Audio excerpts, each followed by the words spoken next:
Okay, so last night the Houston Rockets got eliminated by the San Antonio Spurs, and the score was 114-75.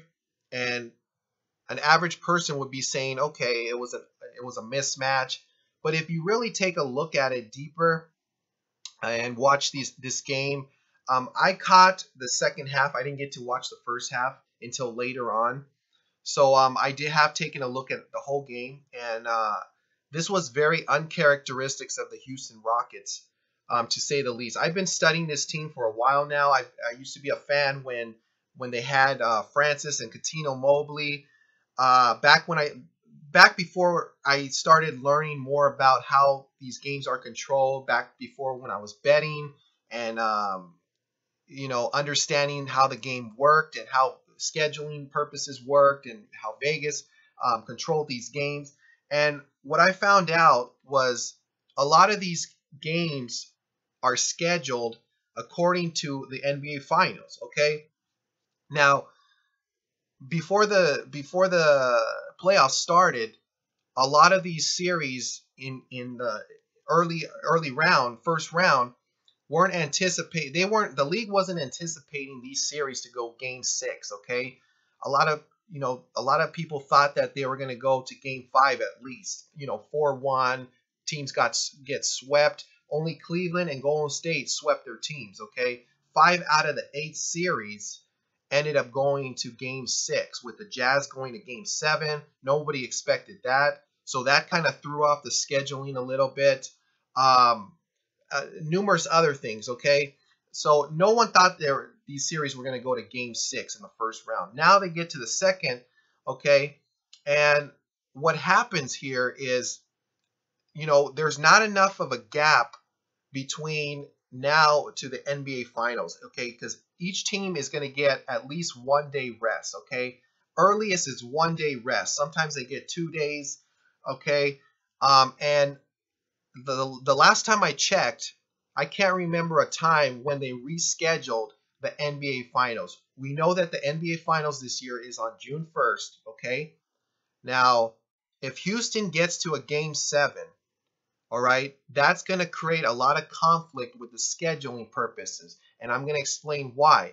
Okay, like I said, each team is going to get at least 1 day rest. If Houston advances and goes to Game 7, say Washington, goes to a Game 7 as well, that's not enough days between now and to the NBA Finals, because everybody's anticipating whoever matches up with Golden State, whoever matches up with Cleveland, those series are going to go to at least a Game 6, possibly a Game 7. Okay, I'd be very surprised if both those series didn't get to a Game 6 minimum. Okay, I'd be really shocked if those series didn't get to a Game 6. So if you're anticipating both of those series getting to Game 6, most likely the San Antonio Golden State now getting to a Game 6, that wouldn't create enough room, especially rest, for the finals, because that's only going to create like a 2 day gap,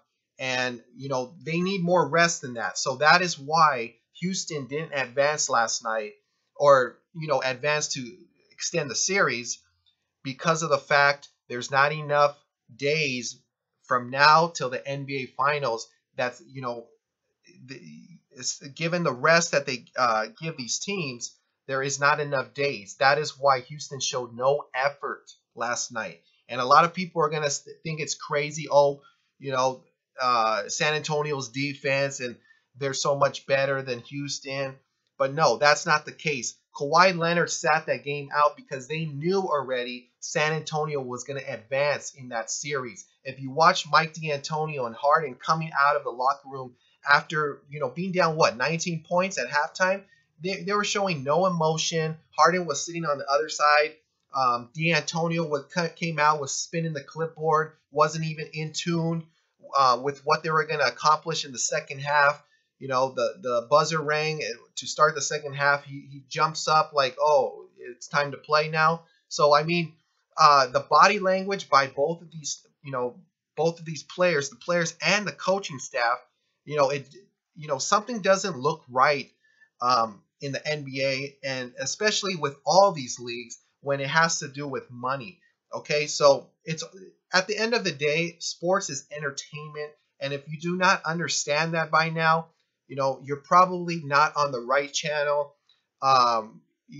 We're just not going to connect long term if you do not believe that sports is an entertainment business. Okay, they try to make it seem like it's not being controlled. Like the WWE, everybody knows it's controlled. It's more obvious. But in the NBA, the NFL, they're not going to make it clearly obvious. Okay, you're just going to have to kind of learn on your own. That's why I said if you haven't caught on by now, I just cannot help you anymore because I'm giving all the evidence to you, and you just have to figure it out on yourself by yourself. So, and you could watch other YouTube channels too as well. They go a little bit deeper into these subjects. Okay, but anyways, Kawhi Leonard we know was out. Okay, so in order for the Vegas to dupe the public, now they made an adjustment on this line from 6.5 and it moved to 7.5. Okay, now Kawhi Leonard's out and the line gets pushed to 9.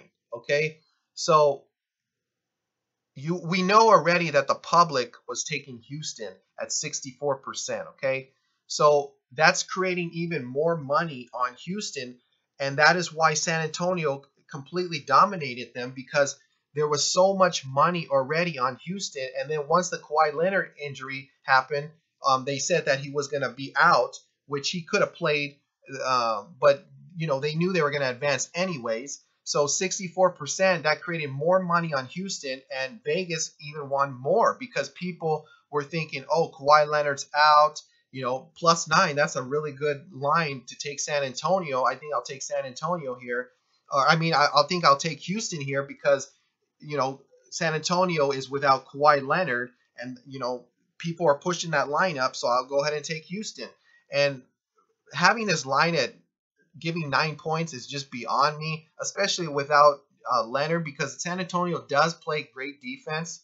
So I just don't understand how so many people can be duped into taking Houston here. And right away, before the game even started, I knew Houston was going to have trouble with San Antonio on this day.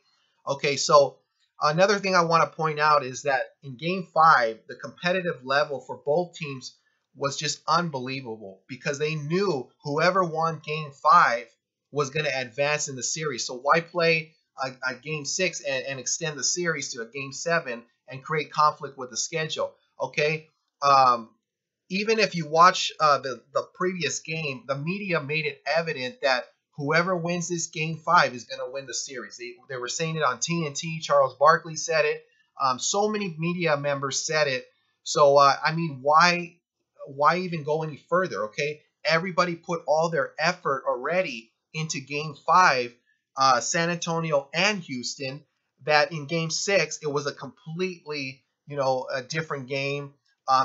Even though San Antonio won by 30 points or so, yeah, even San Antonio, by them winning by this much of a margin, okay, even they looked sluggish, okay, because Houston was just trading baskets all game with them. Harden was making these dumb passes, very uncharacteristic of Harden.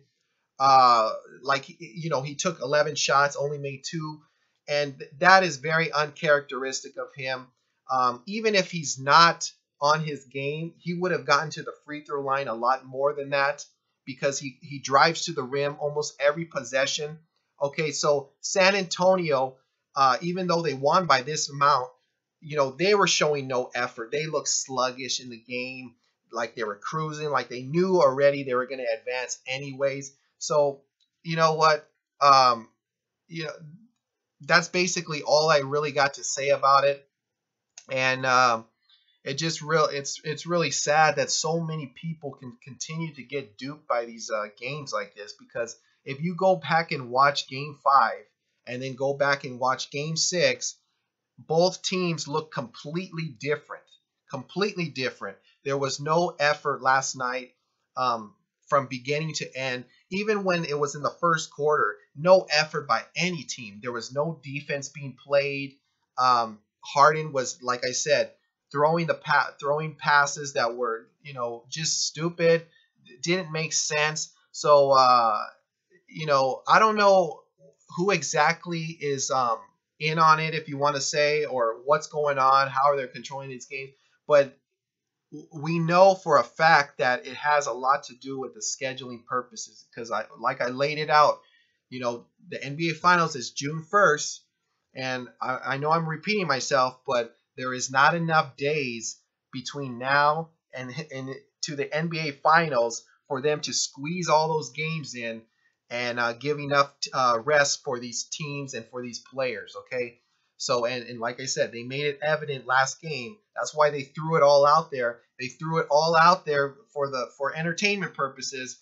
Gave all their effort in Game 5 because they knew Game 6 was going to be something to this nature, where there, even in the stadium wasn't even packed for Houston. You think for a Game 6, even being in Texas, that there would be so many more fans in tune to the game.